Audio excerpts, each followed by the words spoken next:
Can I get your opinion on something real quick, Lynn? Of course, So, Tate. I'm working on this new character, and I want him to be like a linguist. I want him to know a ton of different languages. Mm-hmm. So I figured a wizard would be best because wizards, they learn the magic rather than just knowing it. So Right. I figured that a wizard would be a good fit for that.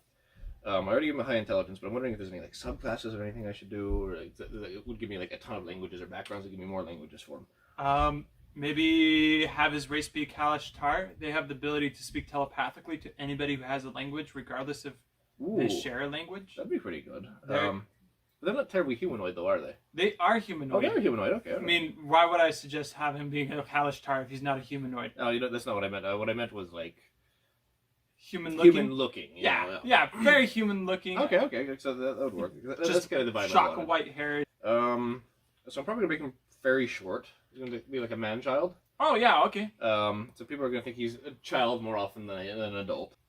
The other thing I wanted to do with him was give him just striking way of talking. Like he's very eloquent in his speech. I mean, that sounds like flavor text. All right, perfect. So I'll just write that down. Hey! Whoa! I made him! You made him! Hello. Hello! You're there, my sweet child. My sweet man-child. Welcome back! Here we have with us our good friend Max. Max, do you have anything you want to say to the audience? Thank you. Max, he plays Dan the Dane. He's our good friend who plays all of our favorite quirky characters, and today we want to talk about some of our favorite characters. And half of them are his. And half of them are like I love your Jedadawa character. He's like one of my favorites I've ever played with. I enjoyed the Madman thing. I don't know what I was just really feeling a crazy preacher. I just needed it. I don't know why, but I was like, I just need a guy who's like actually not literate to pretend to be a preacher, just to, like literally be mad. My favorite comment though that ever like London made one time was like, I was like, where'd you get this book? He's like, I met God at a crossroads. Yes. And then I was like, usually that's not where you meet God, but that's fine. I was like, the heavy implication there is it's totally not God, and it wasn't. No. I loved really DMing and having you play Jedadawa, and this was when you played Silas Northbrook. Silas Northbrook was my favorite character I've ever had. And like both of you worked really well with each other. It's like your chaos and your chaos. It was two different brands of chaos, but it was enough to keep the story going. Silas wasn't really chaotic, to be honest. Silas was... You were just tragically a freak. He's just... Like, with enough livers to never get drunk. Enough kidneys where it doesn't poison him or anything. It's like, alcohol is no longer a poison to you. Poison is probably just alcohol to you. That's the only way to get drunk is drinking snake venom. Just, just straight cobra venom. He was more, he was one of the most calm and collected characters I've ever played. Mm-hmm. But he did like playing with his chaos. Like, Jedadawa's chaos. Jedadawa's like, the Prophet Oogway did say, put the money in the bag! And yes. The Prophet Oogway did say that religion is useless and we should all worship dirt. Oh gosh. And then we had Jodie's character like, who was actually literate and actually read the Bible, like the Bible, who knew these things. She's like, but she was too polite to like go out on it. She's like, I don't think, and he's like, the Prophet Oogway did say women will shut up when I'm talking to them. And stuff like that, which is terrible. Horribly misogynistic and not at all like my human self. No, that is not what I would say. It was the character. But it was just really funny. But Silas was funny because he'd play with that. It's like, no, I do think the Prophet Oogway did say that. I remember that. Besides going on about religion, what was something about your character that you feel like you related to, that you felt like you got to show that you typically don't show in every other character? Well, so typically my characters that I play, I usually don't play a madman character. Right. I don't usually do crazy. I mean, and what's funny is it was sort of a switch, because a lot of characters you play have in the past had been crazy. And then my characters have just been like, calm down, crazy guy. But then I hadn't played a madman in a really long time, and like I actually don't think I've officially played a madman, because one time I had a character that was officially mad, but then I was like, nah, he's just misunderstood. My favorite madman character I ever played was Acernon. Oh, the one crazy with the gnome. Mushroom Steven. Yeah, Steven the mushroom that followed him around everywhere. So just a little bit before you finish, just a little bit of background. Acernon was the idea behind Acernon is he's supposed to be like an Aragorn style loner. He just like chilled in the woods and hunted monsters. He was a halfling, so I thought it was funny to have a halfling killing werewolves. Yeah, because that's just not something you. And you were really good at it. He was really good at like his whole. I built this character around killing monsters. That was his whole deal. So, but I wanted to make him just like a little nuts. Like he'd been living in the woods by himself and muttering to himself, and he'd say like random things to himself. But then we had one of the characters come on, and he just like went insane. Just like, oh no, a ghost! Oh, yeah, demons, hide! And then, unfortunately, I had to. That's how I portrayed him. Not the way I wanted to portray him was like he'd be like, oh hello, how you doing? And it's like, no, I don't think that's a good idea. Like, what was that? Nothing. Don't worry about it. I'm just like slight, like he's not all there, but not crazy. But then I just made him like just buck wild, like right. He's absolutely like, oh, bonkers. like he referred to money in like weird ways. No, Oh, you struggled so much with that character. You came to me and asked me if you could have him killed off. Could you kill him so I could play as someone else? You're like, yeah, I'm down. Because it's hard to like continually bring forth that energy. See, there was a point like I enjoyed Jedediah for a little bit, but then also I was like, shoot, dang, I don't really know. War, like the war is what drove him mad. And so it was literally just PTSD responses that made it. Right. And then by pure weirdness of the universe, this PTSD poor veteran dude meets a devil at a crossroads. In a prison camp. Soul. Yeah, and it was in a prison camp you met him too. And so it was just like, but I was having a hard time continually bringing forth his crazy energy because I'm like, okay, he has to be sane some of the time doing some of the things, and I'm like, I'm not sure what to do with him with all this stuff. So like, I also relate to your struggle with Astronaut. Is like, I don't know, you got to do something with playing crazy people. It's hard, otherwise you're just kind of like, this is boring. He's crazy and doing crazy things again. And you just don't feel like you're productive, which is why you asked me to kill him up, which is one of my favorite things I've ever done as a DM. Let's kill off Astronaut. Well, the way I killed off Astronaut, using another one of your favorite characters. You said you wanted Astronaut gone, and Ari sowed the seeds for betrayal in the party, and I was able to pull it off by having Aziz kill Astronaut at the table. Like, everybody was there, and I was like, yeah, so you're going off into the corner, and then somebody shoots you up with a firebolt, and you die.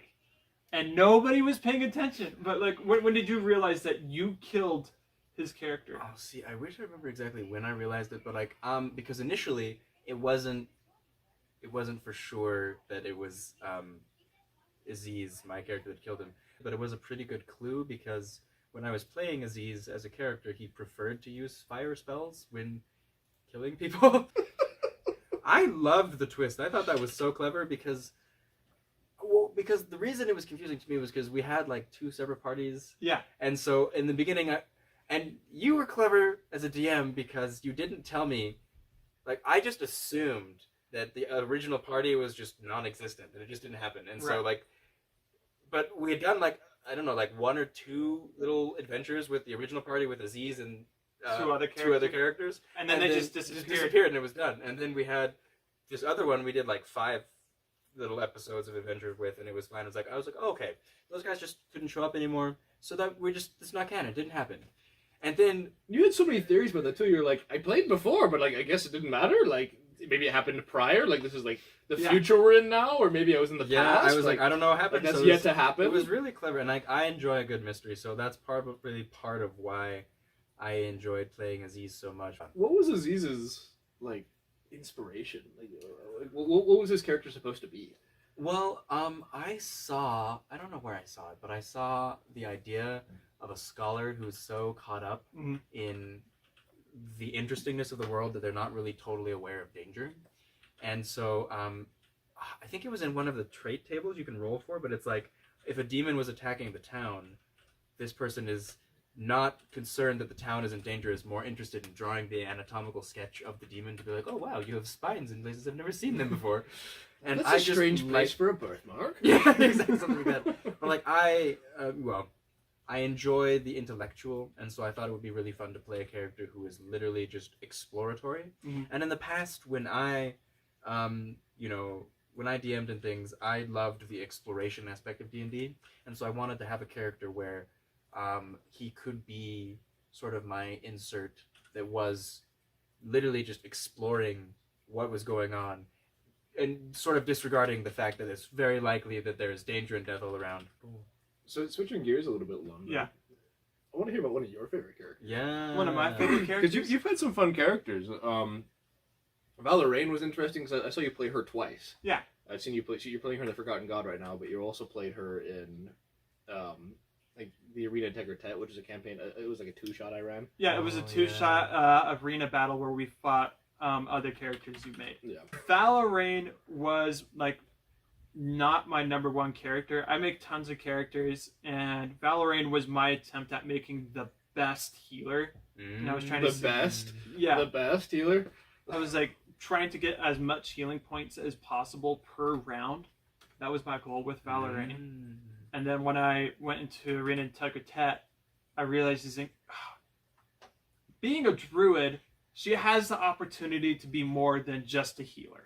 It was just going to be me, Max, and McKay running Mikolev originally. Oh yes, yeah, the Forgotten God. Yeah, and the Forgotten God.